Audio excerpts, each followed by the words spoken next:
গণ অভ্যুত্থানে নিহতের সংখ্যা নিয়ে আওয়ামী লীগের আপত্তি সরাসরি নাকচ করে দিল জাতিসংঘ। 2024 সালের জুলাই গণ অভ্যুত্থান নিয়ে জাতিসংঘের মানবাধিকার বিষয়ক হাই কমিশনারের দপ্তরে প্রকাশিত প্রতিবেদনের তথ্যের উপর পূর্ণ আস্থা পুনর্ব্যক্ত করেছে জাতিসংঘ।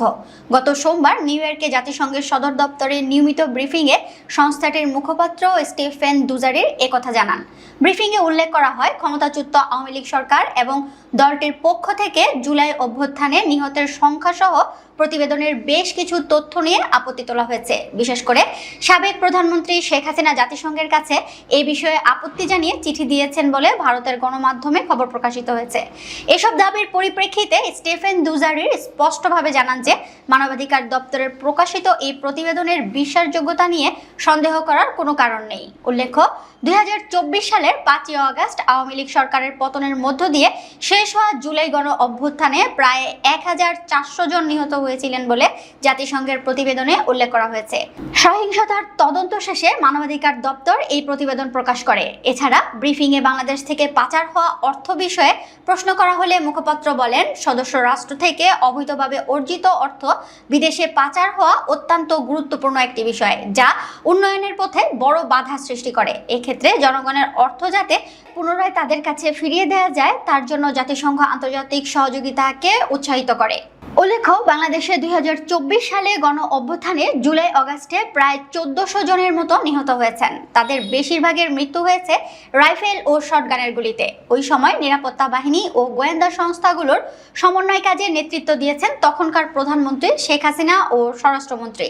তাদের নির্দেশেই বিক্ষোভ দমনে অতিরিক্ত বল প্রয়োগ করেছে নিরাপত্তা সংস্থাগুলো। জাতিসংঘের মানবাধিকার বিষয়ক হাই কমিশনারের কার্যালয়ের তদন্ত প্রতিবেদনে এসব তথ্যের উল্লেখ করা হয়েছে। আরও হাজার হাজার মানুষ গুরুতর আহত হয়েছে। এছাড়া পুলিশ ও র্যাবের তথ্য অনুযায়ী 11,700 জনকে তখন আটক করা হয়েছিল। যারা নিহত হয়েছে তাদের মধ্যে 12 থেকে 13% শিশু। পুলিশ ও অন্য নিরাপত্তা বাহিনীর দ্বারা শিশুরা টার্গেট কিলিং এর শিকার হয়েছে ও পঙ্গু হয়েছে। সরকারি বেসরকারি বিভিন্ন সূত্রের সাথে অন্যান্য সূত্র থেকে পাওয়া প্রমাণের সমন্বয় করে ও HCHR এর ওই প্রতিবেদনে এসব বলা হয়েছে। বাংলাদেশের গোয়েন্দা সংস্থাগুলো তখন পদ্ধতিগত ও সংগঠিতভাবে মারাত্মক মানবাধিকার লঙ্ঘনের অংশ হয়ে উঠেছিল। মানবাধিকার লঙ্ঘনের ঘটনাগুলোর আরও স্বাধীন ও নিরপেক্ষ তদন্তের পরামর্শ দিয়েছে ও HCHR। জাতিসংঘের মানবাধিকার বিষয়ক হাই কমিশনার ভলকার টুর্ক জেনেভায় জাতিসংঘ মানবাধিকার কার্যালয়ে এক সংবাদ সম্মেলনে এই রিপোর্ট প্রকাশ করে। OHCHR বলেছে, 15 জুলাই থেকে 5ই আগস্ট পর্যন্ত সাবেক সরকার এবং এর নিরাপত্তা ও গোয়েন্দা কাঠামো আওয়ামী লীগের সহিংস গোষ্ঠীগুলোর সঙ্গে একত্রিত হয়ে মারাত্মক মানবাধিকার লঙ্ঘনের সাথে পদ্ধতিগতভাবে জড়িয়ে পড়েছিল। এর মধ্যে রয়েছে কয়েকশো বিচার বহির্ভূত হত্যাকাণ্ড, হাজার হাজার বিক্ষোভকারীকে মারাত্মক শারীরিক নিপীড়ন ও বল প্রয়োগ, ব্যাপক হারে নির্বিচারে গ্রেপ্তার ও আটক এবং নির্যাতন সহ বিভিন্ন ধরনের নিপীড়ন। এসব কারণে বিক্ষোভের সময় এমন যেসব ঘটনা ঘটেছে সেগুলোকে মানবাধিকার বিরোধী অপরাধ বলেছে জাতিসংঘ।